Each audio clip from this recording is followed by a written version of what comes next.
Mwenyezi Mungu nimeunda kitu kinachoitwa kamisheni ya ajira, mafunzo kwa vitendo na maandalizi ya soko la ajira. Piga makofi kwa ajili ya hilo.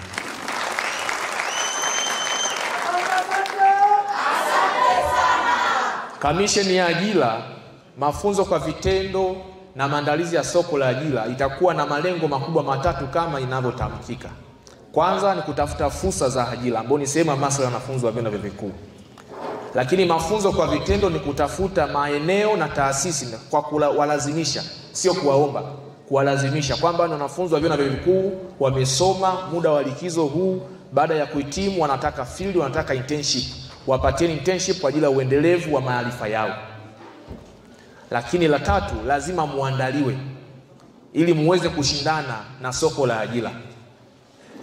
Kuna taasisi inaitwa TAESA inafanya kazi chini ya ofisi ya waziri mkuu.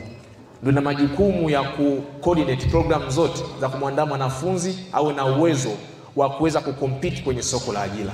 Sasa hapakuwa na commission inayoweza kuinsist TAESA kwa nini wanapaswa kuwajibika kwa ajili ya wanafunzi wa vyuo vikuu. Lakini mimi rais wenu nimeunda commission hiyo.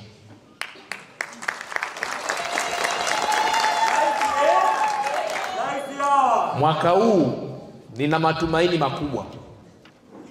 Ziko field ambazo mtazipata kupitia vyuo vyenu kwa mujibu wa taratibu ambazo baadhi ya vyuo wamejiwekea. Lakini zipo field ambazo mtazipata kupitia tahiliso kwa mujibu wa commission ambao mimi nilimeiweka. Na hizi field za tahiliso zitakuwa zinatolewa na ofisi ya rais wa serikali ya wanafunzi, kwa sababu yule anawajibika kwa niaba yangu akiwa chuoni.